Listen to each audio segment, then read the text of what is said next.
නේද ඔයාලට උදේ පාන්දර නැගිටින්න අදත් පුංචි වීඩියෝ එකක් අරන් ආවා.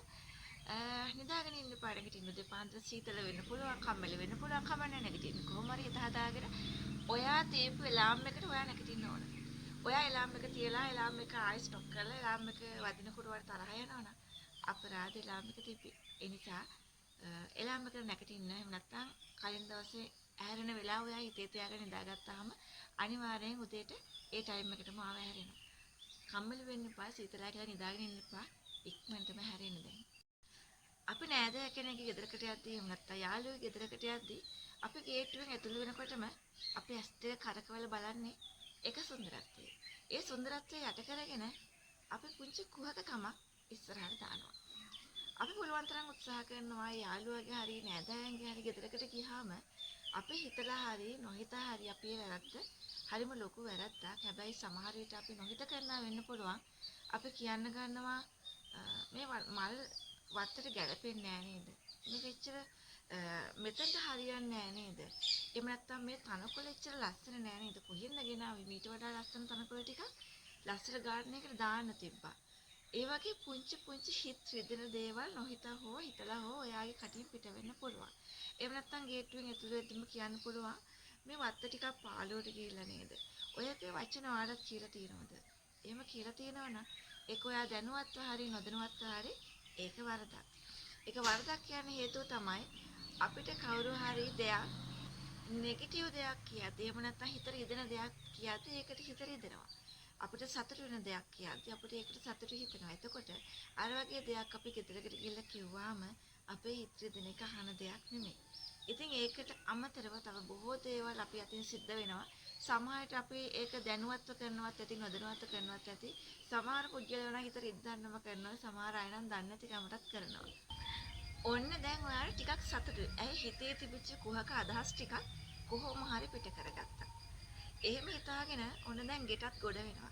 ගෙට ගොඩ වෙලා ඉඳ ගන්නත් කලින් හොයන්නේ මොනවද මං කියන්නේ මේ දේවල් වල. හැබැයි ඔයා ලස්සන දකින්නවා, පිළිවෙල දකින්නවා, එයාගේ දියුණුව දකින්නවා. හැබැයි ඔයා උත්සාහ කරනවා මොනවා හරි අඩුපාඩුවක් කියලා එක්ක හිත රිද්දන්න. එහෙම නැත්තම් ඒ හිත රිද්දන වෙලාවේ ඔයාට මොකක් හරි සතුටක් ලැබෙනවද? එහෙම නැත්නම් ඔයා නොදැනුවත් කමින්ම ඔයාගේ පුරුද්දක් විදියට, ඔයාගේ හැබිට් එකක් විදියට මේ දේවල් කියනා වෙන්නත් පුළුවන්. කොහොම වුණත් දැන් ඔයත් ඉතින් අඩපාඩුවට කියලා හිත රිද්දලා තමන් පොඩි සතුටකුත් ලැබලා ගෙට ගොඩ වෙද්දිම ඉඳ ගන්නත් කලින් එහෙම නැත්නම් ඉඳ ගන්නෙම අඩපාඩු ටිකක් කියාගෙන. මේ ටයිල් එක ඉච්චර හරි නෑ නේද? මීට වඩා පොඩි ටයිල් එකක් දැම්මම මේක ලස්සනයි. එහෙම නැත්නම් මේ කර්ටන් රෙදි ටික මීට වඩා ලස්සන කර්ටන් රෙදි තියෙනවා මට කිව්වේ නෑනේ කලින්. මෙන්න මේ වගේ පුංචි පුංචි දේවල් වලින් හිතට වද දෙන ස්වභාවයක් එහෙම නැත්නම් හිත රිද්දෙන ස්වභාවයක් අපෙන් ඇති වෙන්න පුළුවන්. එහෙම නැත්නම් අපි ගොඩාක් දේවල් මේ වගේ කියන මේ කැම්මේ මේක ඇතුළේ වාස්තු දෝෂ තියෙන්න පුළුවන්. ඔයා මේ ඇයි මේ අල්මාරිය මෙතනට දැම්මේ මේක හොඳ නෑ. එතකොට ඔය වගේ ඔයාට මම එකක් දෙකක් කියන්නේ මේ වගේ වාගේ අතුරුත් වෙලා ඇති.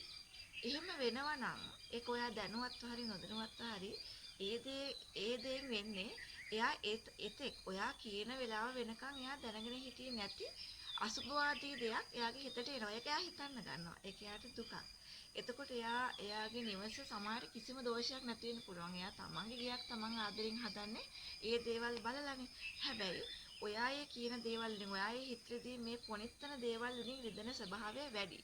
ඒක එයා ජීවිතාන්තය දක්වා ඒ ගේ ඇතුලේ ඉන්න තාක් එයා සමහරට ඒ ගැන හිතමින් වත වෙන්න පුළුවන්. ගේ ඇතුලේ ප්‍රශ්න ඇති වෙන්න පුළුවන්.